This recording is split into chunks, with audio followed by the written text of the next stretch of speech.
इस बीच जो बड़ी खबर है, सुप्रीम कोर्ट ने मध्यस्थता का फैसला दे दिया है। राम मंदिर पर फैजाबाद में मध्यस्थता होगी। 8 हफ्ते का टाइम दिया गया है। 1 हफ्ते में आपको बता दें मध्यस्थता पे जो बातचीत है वो शुरू हो जाएगी। लेकिन देखना यह है कि इस मध्यस्थता से क्या बीच का रास्ता निकल पाता है, जो इतने लंबे वक्त से कोर्ट के चक्कर काट रहा है, लोग की आस्था से जुड़ा हुआ भी है। तो सुप्रीम कोर्ट ने मध्यस्थता का फैसला दे दिया है। राम मंदिर विवाद पर सुप्रीम कोर्ट का यह बड़ा फैसला है।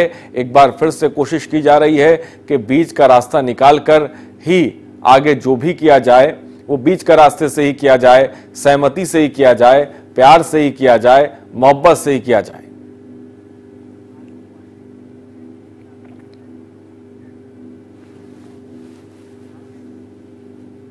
आलोक पांडे हमारे एसोसिएट एडिटर इस वक्त हमारे साथ इस खबर पर जुड़ रहे हैं। आलोक जी, सुप्रीम कोर्ट ने फैसला सुना दिया है कि मध्यस्थता ही सबसे सही बीच का रास्ता है।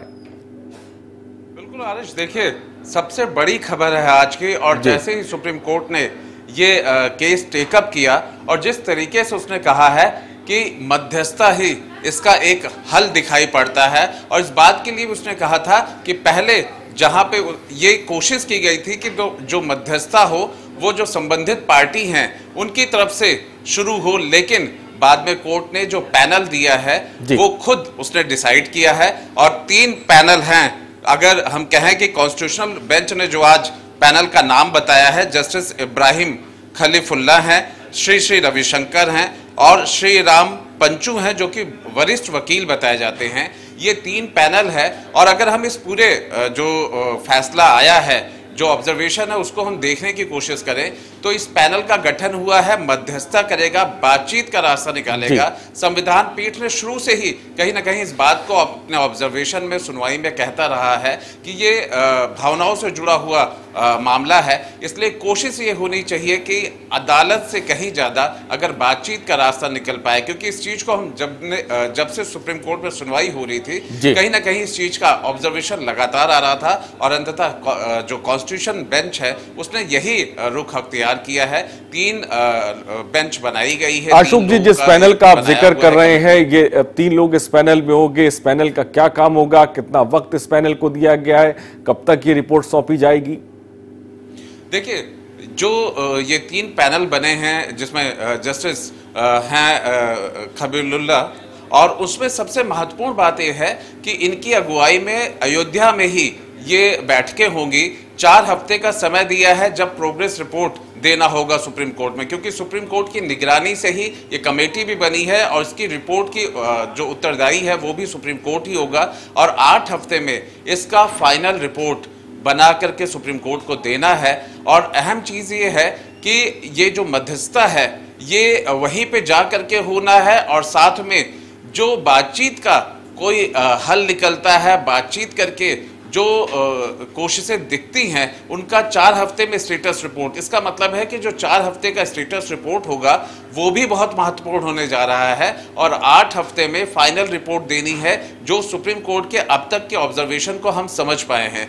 दूसरी चीज, चूंकि ये बहुत ही जन भावनाओं से जुड़ा हुआ है, आस्था का मसला है, ये जरूर है कि सिविल सूट का दर्जा इसको मिला है, लेकिन अगर इसके हम पूरे बैकग्राउंड को देखें तो आस्था और जन भावनाओं का मसला है। यही वजह है कि सुप्रीम कोर्ट ने साफ कहा है कि इस मध्यस्थता को लेकर के कोई कवरेज नहीं होगा, कहीं कोई इसको लेकर के खबर नहीं होगी। इसका मतलब है कि मध्यस्थता को लेकर के कोई बीच में ऐसा आपसी कम्युनिकेशन गैप या गतिरोध या विरोध इस तरह की चीज ना आने पाए। शायद यही वजह है कि सुप्रीम कोर्ट ने मीडिया पर बिल्कुल प्रतिबंध लगा दिया है कि मध्यस्थता की भूमिका और उसके काम करने के तरीके, और जब भी मध्यस्थता का काम होगा उसको आप बिल्कुल रिपोर्ट नहीं करेंगे। सुप्रीम कोर्ट के अगर इन सभी आदेशों को देखें तो ये साफ है कि सुप्रीम कोर्ट इस बात को मान रही है कि इस मसले का जो हल है वो बातचीत से ज्यादा बेहतर निकल सकता है, सौहार्द ज्यादा बेहतर हो सकता है। और मध्यस्थता की कमेटी का भी गठन जो किया गया है वो कुछ इसी तरीके से किया गया है कि जिससे सभी जो पक्ष हैं, अगर हम रामलला की बात करें, हम निर्मोही अखाड़े की बात करें या सिया सुन्नी सेंट्रल वक्फ बोर्ड की बात करें, तो इन सब लोगों के पहले राय मशवरे की बात हो रही थी, लेकिन आखिरकार कॉन्स्टिट्यूशन लेकिन आलोक जी, इससे पहले भी श्री रविशंकर ने बीच का रास्ता निकालने की कोशिश की थी। ये कोई पहला मामला नहीं, इससे पहले कई बार ये कोशिश की गई कि बातचीत से इसका हल निकाला जाए, प्यार मोहब्बत से बीच का रास्ता निकाला जाए, क्योंकि ये भावनाओं से जुड़ा हुआ है, समाज से जुड़ा हुआ है, लेकिन तब भी ये चीजें कारगर साबित नहीं हुई। तो क्या लगता है इस बार जब सुप्रीम कोर्ट ने फैसला दे दिया है, पैनल बना दिया है, वक्त मुकर्रर कर दिया है, तो कितना मुश्किल है या कितना आसान है? आरिश, देखिए, सुप्रीम कोर्ट के फैसले और उसके काम को देखें तो एक नज़ीर है, क्योंकि सुप्रीम कोर्ट जब भी कोई चीज़ करता है तो बहुत गंभीरता से, इस गंभीरता का अंदाजा इस बात से लगाया जा सकता है कि इस मसले को लेकर के कॉन्स्टिट्यूशनल बेंच बनी थी, जो कि अपरिहार्य कारणों में ही बनता है। असाधारण जो केस होते हैं उन्हीं को लेकर के कॉन्स्टिट्यूशन बेंच बनती है। दूसरी बात कि इसकी निष्पक्षता और इसके न्याय प्रक्रिया में किसी तरीके की कोई बात ना उठे, तो वो जज जो किसी न किसी तरीके से जुड़े हुए थे, उन्होंने अपने आप को अलग किया, नए जजों की इसमें बेंच में शामिल किया गया, और भले ही सुनवाई विलंब होती गई, उसके तारीखें बढ़ती गई, लेकिन ये देख करके लग रहा है कि सुप्रीम कोर्ट इसमें एक अलग मनभाव से काम करने में लगा हुआ है। उसे पता है कि ये जजमेंट, ये जो केस है, वो सिर्फ सिविल सूट को डिसाइड करने जैसा नहीं है, उसमें सिर्फ सबूत और जो अब तक, जैसा कि हमने लखनऊ बेंच के हाई कोर्ट में इसी फैसले को देखा था जी, तो साफ तौर पर। और आलोक जी, ये भी समझ जाता है जिस तरीके से हम देखते रहते हैं, जब भी ये मुद्दा उठता है, चाहे मध्यस्थता की बात हो या सुप्रीम कोर्ट में जब भी कोई तारीख होती है, और इस वक्त एडवोकेट हरिशंकर जी भी फोन लाइन पर इस वक्त हमारे साथ जुड़ गए। हरिशंकर जी, बहुत बहुत स्वागत है आपका नेशनल वॉइस में। सुप्रीम कोर्ट ने मध्यस्थता को लेकर फैसला सुना दिया है, किस तरह से देखते हैं आप, क्या कहेंगे आप? जयराम। कोर्ट ने मध्यस्थता के लिए मामला तीन व्यक्तियों के पैनल को भेजा है। जी हरिशंकर जी, आपको रोकना चाहते हैं, कुछ प्रतिक्रियाएं आ रही है दर्शकों को, इस वक्त वो सुनवाना चाहते हैं। देखिए, आज हमने माननीय सुप्रीम कोर्ट में president all India Hindu Mahasabha की तरफ से 3 नाम दिए थे, हमारे अधिवक्ता विवेक शर्मा जी और हम लोगों ने मंथन करके, लेकिन आज माननीय सुप्रीम कोर्ट ने जो 3 नाम दिया है, वास्तव में बहुत ही सराहनीय दिया है, और हम आशा करते हैं वो तीनों नाम त्रिदेव की तरह होगा, ब्रह्मा विष्णु महेश की तरह होगा। निश्चित रूप से ये जो विशाल एक समस्या बनी हुई है देश के लिए, और हिंदू मुस्लिम एकता का एक प्रतीक साबित होगा, और राम मंदिर के लिए मार्ग प्रशस्त होगा, क्योंकि इसमें जो श्री रविशंकर जी का भी नाम है वो बहुत ही सराहनीय, क्योंकि शुरू से हम लोग इसमें कार्य करते रहे। पिछले दिनों भी हम लोग जो है काफी इसके लिए प्रयास किए कि राम मंदिर के लिए वो हो, उसमें मुस्लिम पक्षकार भी आए, लेकिन राजनीतिक हस्तक्षेप के कारण हमेशा डिस्टर्ब हो जाता था। तो अब निश्चित रूप से उस समस्या का समाधान हो जाएगा, और निश्चित रूप से हम लोग पूरा सहयोग देने को तैयार हैं, और इसमें एक बहुत बड़ी जो विवाद जानबूझ करके राजनीतिक विवाद बना दिया गया था, उस पर पटाक्षेप हो जाएगा। और सभी हम पक्षकारों से अपील करते हैं, चाहे हिंदू या मुस्लिम, की वो भी आए और सकारात्मक, नकारात्मकता नहीं, एक देश के लिए एक सोचें और देश को पूरे विश्व में एक नाम हो करें, क्योंकि विवाद खत्म होगा, पूरे विश्व में भारत उभर के आएगा। धन्यवाद। तो स्वामी चक्रपाणी को आप सुन रहे थे, जहां पर वो जो मध्यस्थता का फैसला सुप्रीम कोर्ट ने सुनाया उस पर सहमति जाहिर कर रहे थे। कुछ दिन पहले की बात की जाए तो इसी मसले को लेकर जो हिंदू महासभा है वो विरोध भी कर रही थी, और एडवोकेट साहब भी इस वक्त हमारे साथ, हरिशंकर जी भी। हरिशंकर जी, अपनी बात को मुकम्मल करें। हरिशंकर जी, क्या मेरी आवाज आप तक पहुंच रही है? तो हरिशंकर जी से हमारा संपर्क टूट गया है, और इस वक्त हमारे साथ आलोक जी भी जुड़े हुए हैं। आलोक जी, लगातार जो प्रतिक्रियाएं आ रही हैं वो भी हम इस वक्त दर्शकों को दिखा रहे हैं। स्वामी चक्रपाणी को हम सुन रहे थे, जहां पर वो ये जिक्र कर रहे थे, सहमत हैं, और हिंदू महासभा हो या मुस्लिम पक्षकार हो, सब के सब बीच का रास्ता चाहते हैं। बिल्कुल आरिश, देखिए, अभी हमारे साथ हरिशंकर जैन जुड़े थे, मैं इनको समझ सकता हूं। हाईकोर्ट में इन्होंने लगातार इस मसले को बहुत बारीकी से देखा था। अगर वो हमारे साथ फोन पे पुनः जुड़ पाएंगे तो इसकी बारीकियां और समझा पाएंगे। लेकिन आरिश, अगर हम इस पूरे चीज को देखें तो हाईकोर्ट के बाद जहां 3 फैसले हुए थे, 3 पक्षों में पूरे इस विवाद को बांटा गया था, उसके बाद सुप्रीम कोर्ट जाने के बाद लगातार इसमें तारीख आ रही थी, बेंच का डिसाइड हो रहा था, और आखिरकार कॉन्स्टिट्यूशन बेंच बना और उसने इस रास्ते को सुझाया। लेकिन इससे पहले अगर हम कोर्ट के बाहर की बातचीत करें हारिश, तो उसमें ये बात लगातार आ रही थी कि बातचीत का एक तरीका हो सकता है इस मसले को हल करने के लिए, चाहे हम सियासी तौर पे देखें, पॉलिटिकली भी इस तरह की बातचीत थी कि अगर बातचीत से हल हो जाता है तो अच्छी बात है, नहीं तो दूसरा चाहे जो भी पॉलिटिकल पार्टी थी वो यही कहती थी। जी आलोक जी, आपको रोकना चाहते हैं, कुछ प्रतिक्रियाएं आ रही है दर्शकों को दिखा रहे हैं। उसमें हम कोऑपरेट करेंगे, ऐसा हम मीडिएशन में कोऑपरेट करेंगे। अब बाकी जो कुछ हमको कहना होगा वो मीडिएशन पैनल के सामने ही कहेंगे, मीडिया में या बाहर कुछ नहीं कहेंगे बस।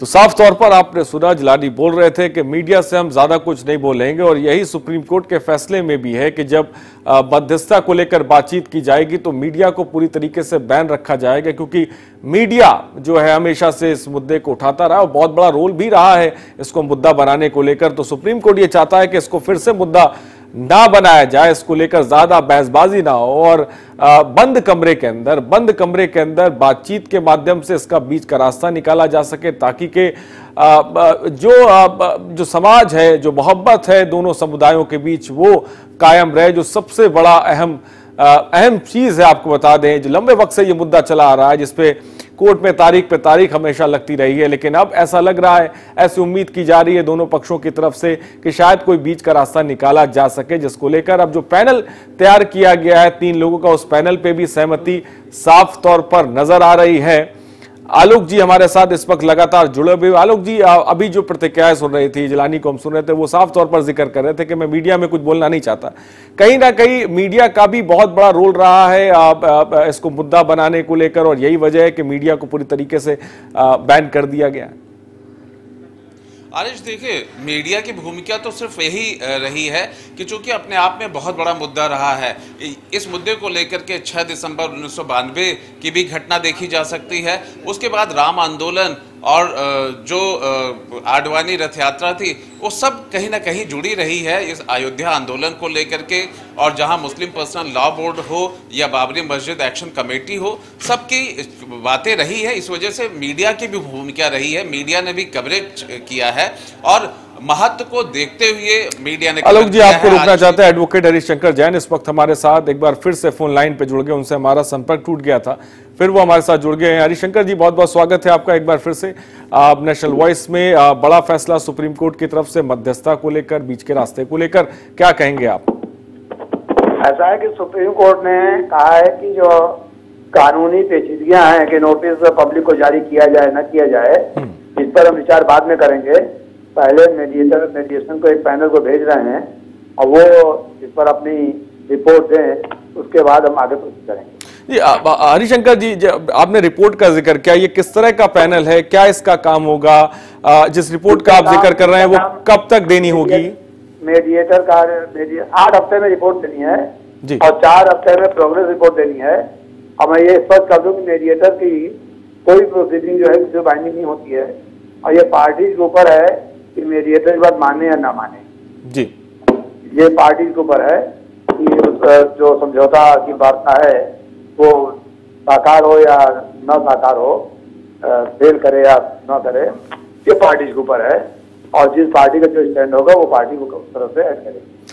जी हरिशंकर जी, आपसे भी समझना चाहते हैं, क्योंकि आप कानूनी पेचीदगियां जो है वह हमसे आप बहुत बेहतर समझते हैं, किस तरह से ये जो प्रोसीजर है, खासकर ये मध्यस्थता का, जिसमें 1 हफ्ते का और 8 हफ्ते की रिपोर्ट की जिक्र की जा रही है, ये किस तरह से आगे चीजें बढ़ेंगी और क्या उम्मीद की जा रही है कि कब तक जो खासकर पूरा देश, दोनों ही समुदाय उम्मीद लगा के बैठे हैं इसको, इस पर फैसला आ सके? क्या लगता है कब तक चीजें पूरी तरह से क्लियर हो जाएंगी? एक बात सबको बहुत क्लियर समझ लीजिए कि मेडिएशन भेजने का ये मतलब नहीं होता कि मेडिएशन कोई फैसला करेगी।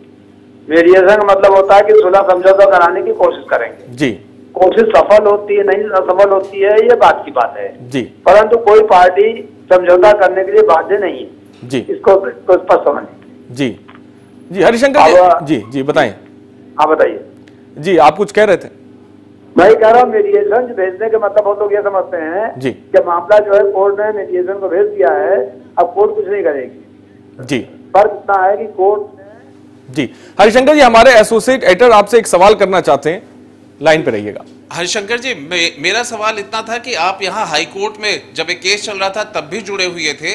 सुप्रीम कोर्ट में जो आज मध्यस्थता की बात कही है, कमेटी बनाया है, थोड़ा इसे कानूनी तौर पे समझा पाएंगे कि जब 4 हफ्ते का स्टेटस रिपोर्ट होगा और 8 हफ्ते बाद जो फाइनल रिपोर्ट होगी वो कानूनी रूप से सुप्रीम कोर्ट में कितना महत्वपूर्ण होगा? ये आपने बिल्कुल सही कहा है कि ये जरूरी नहीं है कि हर पक्ष मध्यस्थता में आए या उसको माने, लेकिन इसका स्टेटस रिपोर्ट और फाइनल रिपोर्ट का कानूनी महत्व क्या होगा? अगर पार्टी एग्री करते हैं तो आगे विचार होगा, अगर पार्टी एग्री नहीं करते हैं तो मीडिएशन ना होकर फिर कोर्ट अपना हियरिंग करेंगे, फैसला देंगे। इसका कानूनी महत्व तब है जब पार्टी एग्री करे। हेलो जी जी हरिशंकर जी, हरिशंकर जी, एक चीज यहाँ पे ये है, इस पूरे मामले को लेकर कहा जा रहा है कि ये बंद दरवाजे में जो है ये मध्यस्थता की बात होगी अब, जबकि ऐसा लग रहा है कि जो पैनल बनाया गया है उससे दोनों ही पक्ष सहमत नजर आ रहे हैं। अभी कोई कोर्ट का फैसला है, जो कोर्ट सहमति असहमति की बात नहीं है जी। सहमति इस पॉइंट को हो सकती है कि हम सुलह करेंगे कि नहीं करेंगे, हम कोई प्रस्ताव मानेंगे नहीं मानेंगे। कोर्ट ने एक्सरसाइज किया है, कोर्ट की इच्छा है, अब वहां पर जो होगा देखा जाएगा उसको। पर अभी ये आप नहीं कर सकते कि कोर्ट ने उनको भेज दिया, कोर्ट कुछ नहीं करेगी जी। कोर्ट मॉनिटर्ड हो रहा है, कोर्ट मॉनिटर्ड मीडिएशन। हाँ, अब मीडिएशन में लोग अपनी बात कहेंगे, अगर मीडिएशन सफल होता है तो बात आगे बढ़ेगा, अगर मेडिएशन फेल कर गया तो मामला खत्म हो जाएगा जी। अगर जैसा कि आपने कहा कि अगर मेडिएशन सफल होता है तो मामला आगे बढ़ेगा, उस दिशा में देखा जाए तो चीजें कब तक साफ हो जाएंगी? और देखिए, ये अभी जब भेजा समझौते के लिए बात करने के लिए, तो मीडिएटर जो है लोगों को बैठाएगा, दोनों पक्षों को बात करेगा, दोनों की बात सुनेगा, दोनों को समझाएगा। अब वो पार्टी मानती नहीं मानती उस पर उसका कोई बस नहीं है। हर पार्टी फ्री है, चाहे हिंदू पार्टी हो या मुस्लिम पार्टी हो, तो उस फार्मूले को, जो फार्मूला बताया जाए उसको माने या ना माने, उस फार्मूले को मानने के लिए कोई बाध्य नहीं है जी। हरिशंकर जी, मेरा एक सवाल है, जब हाईकोर्ट में फैसला आ रहा था तो आप उस वक्त थे, लखनऊ बेंच से जब फैसला आया था उसमें 3 हिस्सों में इसका हल निकाला गया था। सुप्रीम कोर्ट ने भी कहा कि हमारे लिए सिर्फ सिविल सूट है। उसके बाद कोर्ट के बाहर भी, सुप्रीम कोर्ट में जाने के बाद एक बातचीत का माहौल चला था। अब मध्यस्थता की बात आ गई है। ये जो 3 कानूनी प्रक्रिया हुई है, क्योंकि हाईकोर्ट में तो सारे वो जिरा बात सबूत तो सब आ ही गए थे, तो सिविल सूट के तौर पर सुप्रीम कोर्ट ने इसको क्यों नहीं लिया? क्या इस पे थोड़ा सा प्रकाश डालिएगा? अभी कोर्ट ने प्रोसीडिंग रोकी हुई है कि पहले मीडिएशन पर आ जाए, अगर पार्टी से समझौता नहीं होता है तब हम इसको मेरिट पर डिसाइड करेंगे। अभी थोड़ा दिमाग में आप लोग क्लियर कर लीजिए इस बात को कि कोर्ट ने ऐसा नहीं किया है कि खुद हटा दिया कि हम सुनेंगे नहीं। कोर्ट ने हटाया नहीं है, कोर्ट ने कहा है कि हम सुनेंगे, पर एक कोशिश कर रहे हैं शायद पार्टी में समझौता हो जाए तो फैसला न करना पड़े जी, ये बात है। तो भेजा है, उसके बाद होता है नहीं होता है ये तो अभी कहना बड़ा मुश्किल काम है। हर पार्टी की अपनी इच्छा है। जैसे पार्टी का स्टैंड था रामलला विराजमान का, हिंदू महासभा का, कि हम समझौता नहीं कर सकते हैं, राम जन्मभूमि तो समझौता हो ही नहीं सकता है। मुस्लिम जो है वो तैयार है समझौता करने के लिए, तो क्या फार्मूला मुस्लिम देते हैं क्या नहीं देते, तो बहुत अभी बात की बात है, अभी आज कहना बहुत जल्दी होगा जी। शुक्रिया हरिशंकर जी हमसे जुड़ने के लिए, अपनी बात रखने के लिए। तो फैसला साफ तौर पर, जैसा कि आलोक जी जिक्र भी कर रहे थे शंकर जी, कि कोर्ट पूरी तरह से इस पूरे मामले पर मॉनिटरिंग करेगा। ये कोशिश की गई है बीच का रास्ता निकालने की। अगर मध्यस्थता से चीजें हल निकल आए तो बहुत ही बेहतर रहेगा, लेकिन अगर नहीं निकलता है तो फिर कोर्ट इस पूरे मामले में फिर से सुनवाई करेगा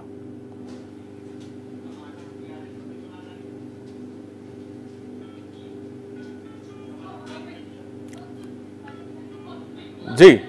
तो आलोक जी, जैसा कि हरिशंकर जी को हम सुन रहे थे, साफ तौर पर वो ये अब जिक्र कर रहे थे कि कोर्ट जो है वो पूरे मामले पर मॉनिटरिंग करेगा, लेकिन साथ ही साथ बात की जाए तो इस पूरे मामले पर अगर मध्यस्थता का रास्ता नहीं निकलता है तो फिर नए सिरे से कोर्ट इस मामले पर पूरा सुनवाई करेगा। फिर देखिए, बिल्कुल हरिशंकर जैन या जो भी हम लीगल तौर पर वकीलों से समझ पा रहे हैं। सबसे बड़ी बात है कि प्रोसीडिंग चल रही है सुप्रीम कोर्ट में, इसे हमें समझना होगा। दूसरी बात, ये जो कॉन्स्टिट्यूशन बेंच है उसने एक बातचीत का रास्ता नया निकाला है। कहा जाता है कि बात करने से बात बनती है। उसे लग रहा है कि ये मसला साधारण मसला नहीं है, इसमें बातचीत से अगर कोई हल निकल आएगा, ये बाध्य नहीं है कि हल निकले, लेकिन मध्यस्थता के जो पैनल डिसाइड किए गए हैं उन नामों को देखिए आप, तो ऐसा लगता है कि कहीं ना कहीं दोनों पक्षों को कम से कम बात करने में आसानी होगी। उनका स्टैंड क्या होगा वो मध्यस्थता की बैठकों में होगा, जिसका हमें कवरेज करने का कोई अधिकार नहीं दिया गया है। लेकिन इस मध्यस्थता की भूमिका को अगर हम कानूनी रूप से समझे तो निश्चित तौर पे कोर्ट को एक आधार जरूर मिल जाएगा। क्या निकल के आता है मध्यस्थता के 4 हफ्ते और 8 हफ्ते की रिपोर्ट में, अगर बात करने से हल निकल आएगा तो सुप्रीम कोर्ट ही अपना निर्णय सुनाएगा। कोई मध्यस्थता के इस पैनल से रिपोर्ट नहीं जाएगा, ये बात तय है। सुप्रीम कोर्ट अपने निर्णय में उसे शामिल करके उसे सुनाएगा। दूसरी चीज ये है कि जो भी नतीजे रहेंगे उसको आधार बना करके आगे की प्रोसीडिंग चलेगी। यही हम हरिशंकर जैन से भी समझ पा रहे थे और यही जो कानूनी रूप से बात निकल के आ रही है कि इस तरह की बात आगे बढ़ेगी। लेकिन आरिश, यहाँ पर सबसे अहम चीज ये है कि सवाल ये उठता है कि आखिर इस तरह की चीजें हो क्यों रही हैं, क्योंकि कोर्ट से बाहर भी इससे पहले बातचीत का हल निकालने की कोशिश की गई। हमने देखा था श्री रविशंकर भी इस चीज को प्रयास कर रहे थे और भी कई लोग इसमें लगे हुए थे। मुझे ध्यान आता है कि वसीम रिजवी भी यहाँ पे हैं लखनऊ में, वो भी कोशिश कर रहे थे। हैदराबाद के एक नवाब के वंशज थे, वो भी आ गए थे बातचीत के इस हल में। कई लोग आ चुके थे और शायद यही वजह है कि बहुत सारे लोगों की पहल से ये बात बनने से ज्यादा बात उलझ गई थी। अब कानूनी रूप से सुप्रीम कोर्ट की तरफ से जब ये पैनल दिया गया है तो शायद इसकी न सिर्फ वैधानिकता, वैधता, बल्कि इसके प्रासंगिक होने के साथ साथ सबसे मिलकर के बात करने का एक नया दायरा सामने दिख रहा है, जो कि सुप्रीम कोर्ट के निर्णय का आधार होगा। ये बिल्कुल तय बात रहेगी। और देखना भी ये दिलचस्प है कि आखिरकार किस तरह की रिपोर्ट आती है और क्या कुछ, क्योंकि यही एक आधार है जिसके आधार पर सुप्रीम कोर्ट आगे इस पूरे मामले पर सुनवाई करेगा। आलोक जी बहुत बहुत शुक्रिया हमसे जुड़ने के लिए और तमाम जानकारी देने के लिए। कि जो प्रतिक्रियाएं आई हैं वो भी आपको सुना रहेंगे। गलत है, किसी के ऊपर किसी चीज को थोपना नहीं चाहिए। अगर वो एग्री नहीं है तो उनको विश्वास दिलाइए कि मतलब हाँ किस वजह से इसको करना जरूरी है। और अगर मतलब लगता है कि मुस्लिम पक्षकार अगर जमीन देने के लिए एग्री है कि अगर, या हिंदू पक्षकार थोड़ा सा 10-20 होकर के अगर इसको समझौता किया जा सकता है तो मीडिएशन से अच्छा कोई और रास्ता नहीं है। क्योंकि देखिए, मध्यस्थता फैजाबाद में हो रही है। सुप्रीम कोर्ट ने इस मैटर को एक्सट्रीमली कॉन्फिडेंशियल रखने को कहा है और मैं आप सभी से निवेदन करूंगा कि प्रिंट और इलेक्ट्रॉनिक मीडिया मीडिएशन की प्रोसीडिंग्स को रिपोर्ट ना करें।